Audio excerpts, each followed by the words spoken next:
What's up, language leaders? Welcome back to another video. My name is Erica, here to help you love, learn, and live a new language.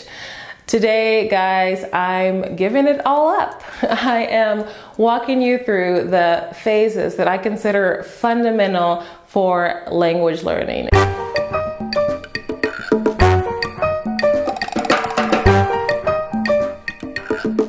So I call this system framework to fluency, and I came up with this really by just thinking, what were those fundamental things that helped me learn Spanish? Not like the specific items such as I used this program or read this book, but really what large categories could every single thing that I did fit into, and in what order. These are the phases that I went through to learn Spanish to fluency, the phases that I am now applying to other languages. And really, when it comes down to it, any problem that you're having learning a language is going to have something to do with one of the phases that we're going to discuss. So hopefully this will be really helpful to you in identifying where you're lacking and where you can work.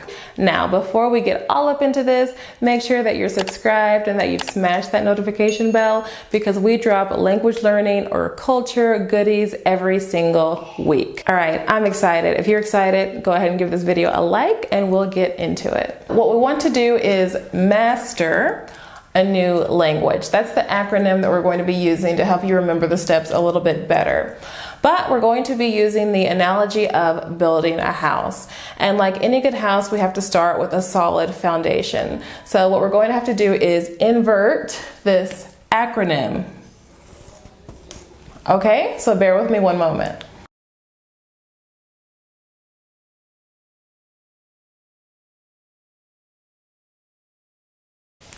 All right, let's talk about the M of our formula.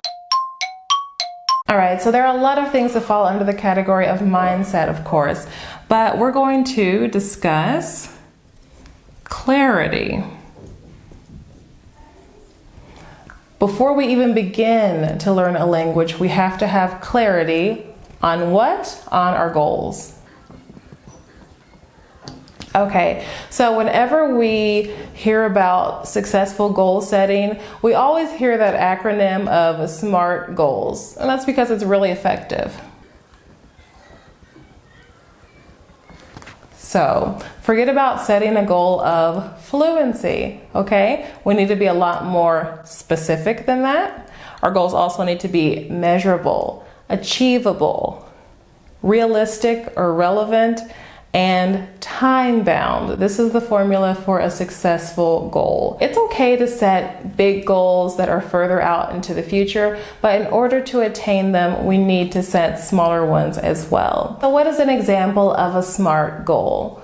Well, we could say in 2 months' time, I want to have a conversation in Spanish with my Spanish-only speaking grandparents about my kids and my work and my future plans. That is an excellent goal. Why? Because it's a SMART one. It's very specific. We talked about who, the what, the when. Okay, it's measurable. We're going to have to learn a good chunk of new vocabulary, phrases, ways of expressing things in Spanish that we currently do not know how to say. So there's going to be an obvious jump in ability there. It's actionable. This is something that we can actually do. If we actually have grandparents who speak Spanish. Obviously, this is just an example. But this is something that we can picture ourselves doing. We can invite our grandparents over to dinner, and over dinner accomplish that goal that we set for ourselves. It's both realistic and relevant, okay? It's realistic because we've given ourselves enough time. We didn't say that we want to be fluent in Spanish in 2 months, because that would not be a realistic goal, nor would it be attainable, okay? We went really specific with that. So while we're trying to accomplish this goal, we're not going to be spending enormous amounts of time worried about how to order drinks in Spanish at a restaurant, or going through customs and immigration if we're not planning on traveling to see our grandparents. So keep it relevant. Sometimes I call this project-based learning. And of course, this is a process that we're going to be doing not once, but all throughout our journey. So in the category of mindset, there's so much that could be said, okay? We could talk about motivation. You guys probably thought that was gonna be our M, didn't you? We could talk about confidence, okay? Do you even believe that you can learn a language? Because if you don't, you won't. We could talk about discipline. Okay, there's a lot that can be said. I will link to a couple of other videos where I've talked about some of these subjects. But let's move on to phase number 2.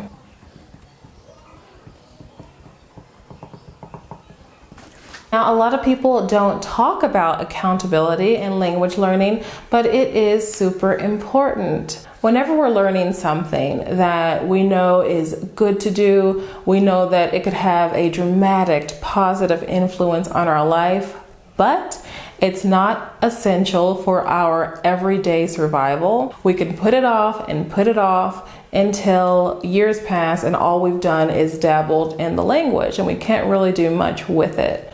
So how do we fix this? We make a commitment. We become accountable to someone, even if it's only to ourselves. If you're taking a class, there is a lot of accountability built within there because you probably have homework and assignments that you need to turn in. You might have presentations to do in front of the class. But if you are taking a more independent approach to language learning, which is really the fastest way to go, especially in the beginning stages, then you need to create some accountability for yourself. One way to create accountability is to document our progress on a specific set schedule that we determine ahead of time. For example, every week or every month. So how you do that is up to you. You can go public with it on social media. You could choose a little group of supportive, emphasis on the word supportive there, family or friends that speak your target language, preferably. You could even do this even if they don't, because it's helpful to have eyes on you. But maybe choose a group of people to present something to in your target language every month, for example. Or if you're wanting to keep it private, at least for a time, then simply record yourself every week, every 2 weeks. You set the schedule, but be consistent with that. Document your progress and make it a non-negotiable in your calendar.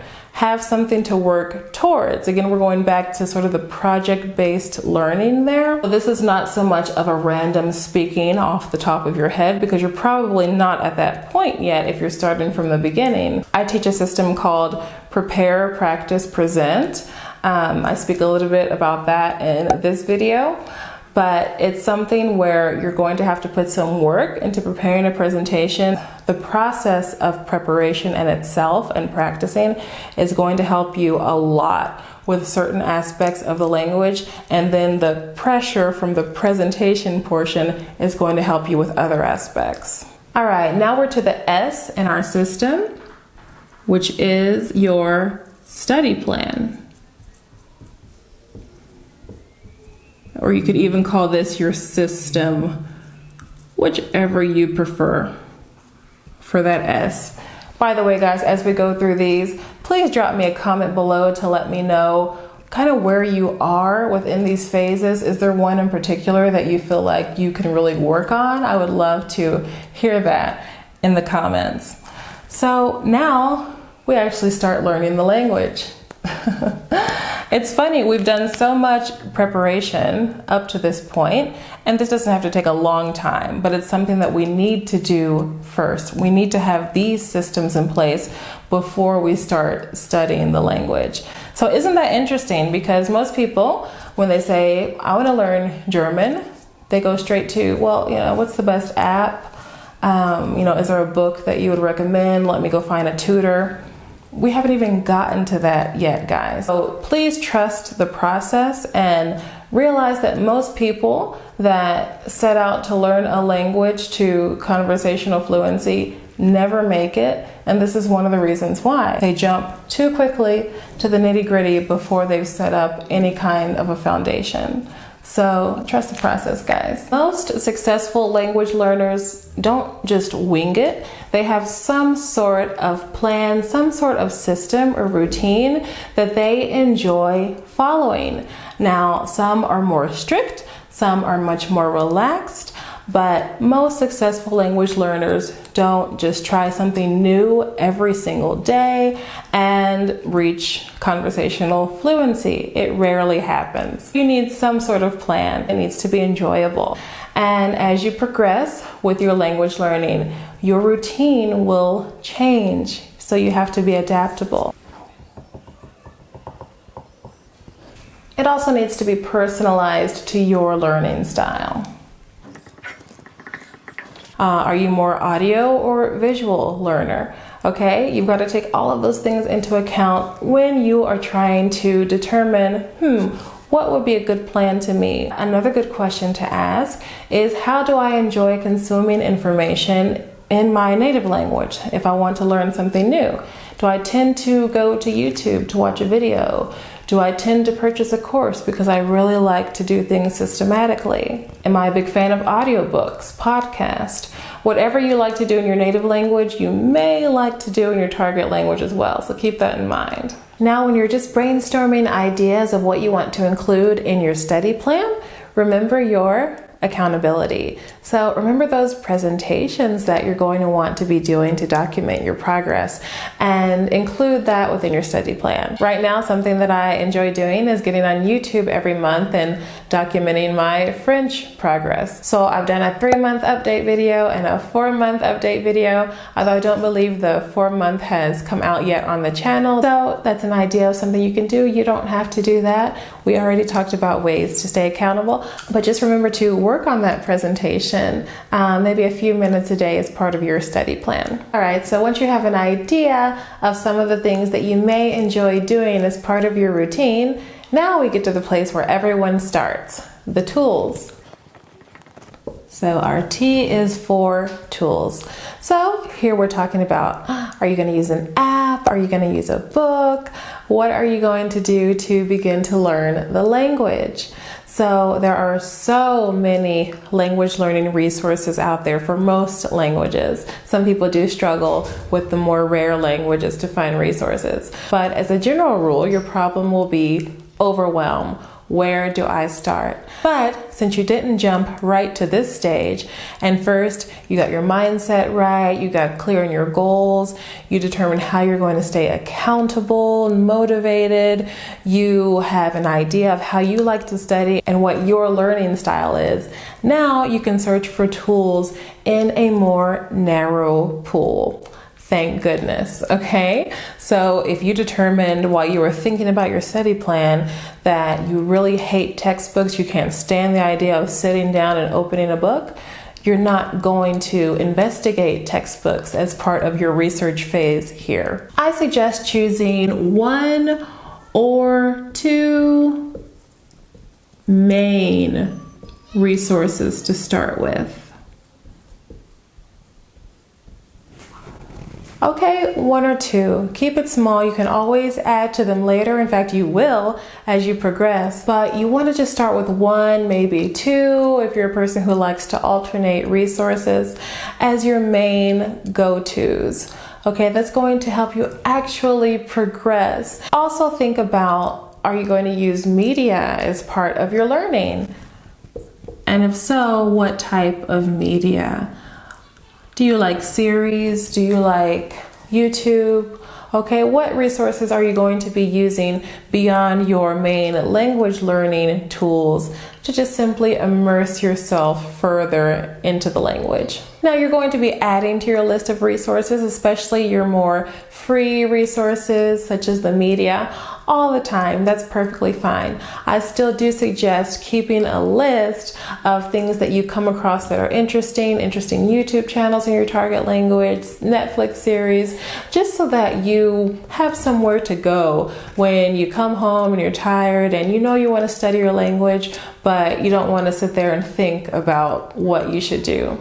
Sometimes in the 30 minutes that it takes to think about what you could could do, you could have already finished your entire language learning session for that day. All right, now we've gotten to a really exciting phase. We're at the roof of the house, guys.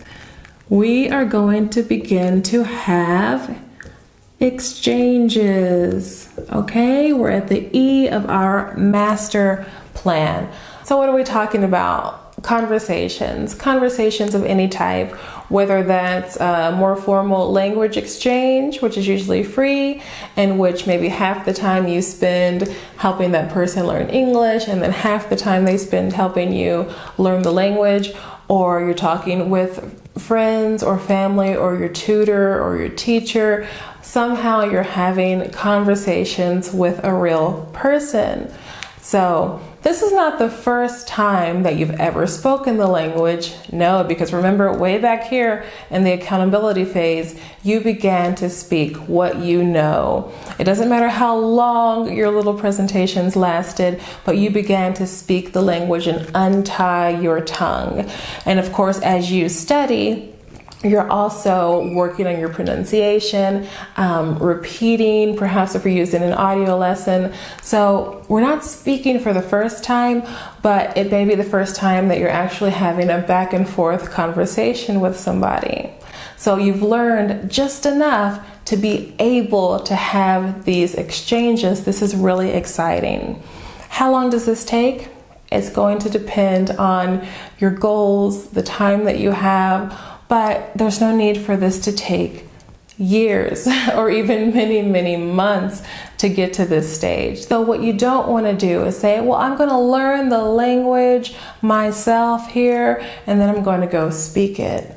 No, because we learn through speaking. So once you get to this point, you really just begin to cycle. You begin to cycle through. You study, you practice in conversation. You study, you practice in conversation. You get demotivated, you revisit the mindset. You forget why you're even doing this, you revisit the mindset. You start to lose confidence, you revisit this, okay? This is a constant cycle, and this is all you need to obtain conversational fluency. But if you want to take it one more step, there's one last phase. The R in our formula